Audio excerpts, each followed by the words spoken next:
Hey guys!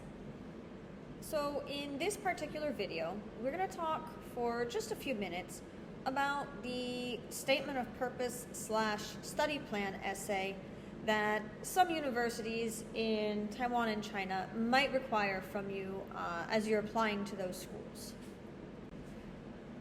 Our objective, what we're trying to accomplish, is that by the end of this video, you should all be able to identify and explain the required contents of each section of this essay, the statement of purpose / study plan.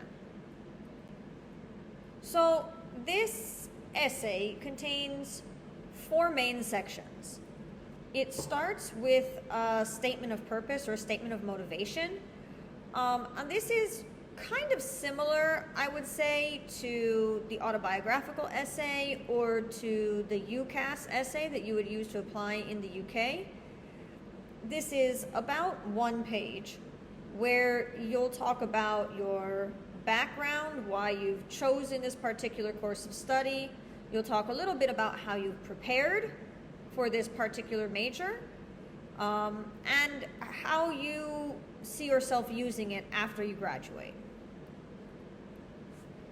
The rest of this is your study plan, and it's broken up into 3 sections. So you'll start by talking about how you are preparing for university. And the study plan is really just a list. It's a to-do list of things that you are actively doing at the moment or will do during your senior year, or maybe even your junior and senior years of high school, to get ready to go to university and study your major. A lot of this will be academic. Some of this will be personal preparations. Your second section of the study plan, the 3rd section overall, is what you're doing during university. And this should be broken up by year. So during university, freshman, or during university, first year. And you'll talk about what will you do your first year at university to help you to be successful in your studies. Again, most of this is going to be academic, but as you get into year 2, your year 3, year 4, you will need to consider things besides just academics. Will you join clubs? Will you be part of an international student union? Will you seek out internships? Will you start applying for jobs or for grad school? And so this is 1 section, but it really is broken up. Year 1, I'm going to do these things. Year 2, I'm going to do these things. Each year during your undergraduate study, while you're working on your bachelor's degree, what will you do to be a successful student? And then the last section, of course, is what are you planning to do after university? Here you might talk about your career plans. You'll work for this kind of company. You'll work in this kind of field. Some of you, your plans after university might be more university. Some of you are thinking about studying things or going into careers that require more than just a bachelor's degree. And so if that's the case, your study plan should definitely include some information about where you plan to continue your education or how you plan to continue your education once you finish your bachelor's degree. It's really important to always include specific examples and measurable goals, especially in the study plan. You don't just want to say, before university, get A's in my classes. You want to be more specific. You want to talk about successfully complete this AP course or that AP course or whatever applicable course for your major with a minimum score of whatever. You want to be very specific. You want to kind of keep it very formal. This isn't a to-do list for you. This is a kind of a list of commitments that you're making in terms of getting ready for university and how you'll perform at and after university. And we should always be able to connect the dots, and your admissions counselor needs to really understand your line of reasoning. It needs to be really obvious, and the things in each section of your study plan need to be really applicable to preparing you or for working towards success at university. Don't just, random, I want to tour Taiwan. That's not a study plan. That's got nothing to do with your success at university. Concentrate on being a successful student, both academically and to some level socially. So let's talk a little bit about the context. I tell you the same thing for every essay. This is a commercial. You are selling yourself to the university. You are convincing the university why you are a student that they should choose. Why are you worth betting on? The universities that are asking for this study plan, they want to see how clearly you have thought out your goals and how you will achieve them. They want to see a timeline, and they want to see that you understand how you can prepare yourself and work towards success.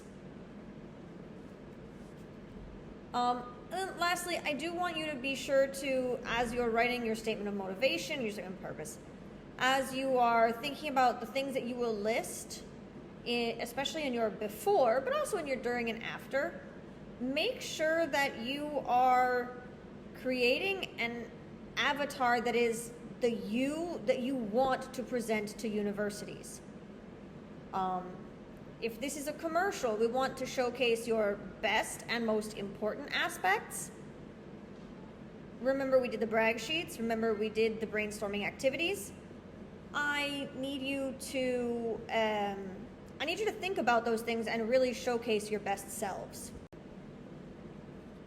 Now that we've talked about the content and the context, let's talk a little bit about composition.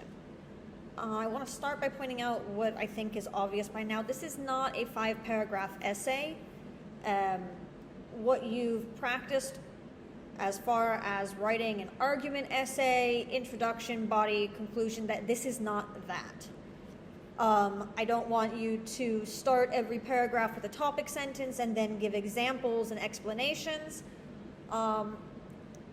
I want you to lead with your examples and show rather than telling us the things that are important to you and how you plan to be successful. This is primarily straightforward, nonfiction, informational text.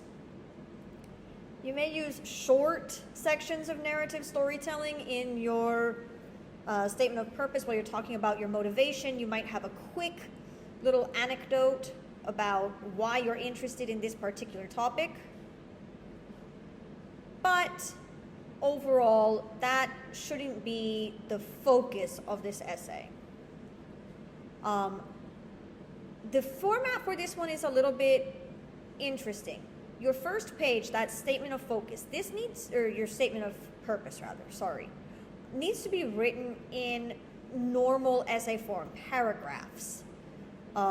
Probably 3 to 4 paragraphs, 1 page, 1.5 pages maximum. But then your study plan needs to use headings and bullet points to organize the different sections of text. So you'll have a heading that is before university, and then you'll have bullet points going down and telling us what are you doing to prepare for university. You'll have another heading that says during university, and then a subheading for year 1. What are you doing during year 1? Year 2, what are you doing during year 2, etc. You want to use headings and bullet points to organize this. It is very much like a to-do list. I know I keep saying that, but that's basically what you're writing. So let's make sure that you are ready to move on. Can you name the required content? Can you tell me what are the sections and what they should include? Can you explain how to choose the best content for your essay? What are the things that you need to make sure to list, and what are the things that maybe you should avoid? And are you comfortable with the composition and formatting requirements? Which section should be paragraphs? Which section should be bulleted lists? If you can do all of those things, you are ready to move on to the next step. So once you finish this video, I want you to find a partner, and I want you to go look at one of the sample essays. There is a link with instructions for how to annotate what you're looking for. I want you to go read the instructions, and I want you to go annotate one or more of those sample essays. See you later.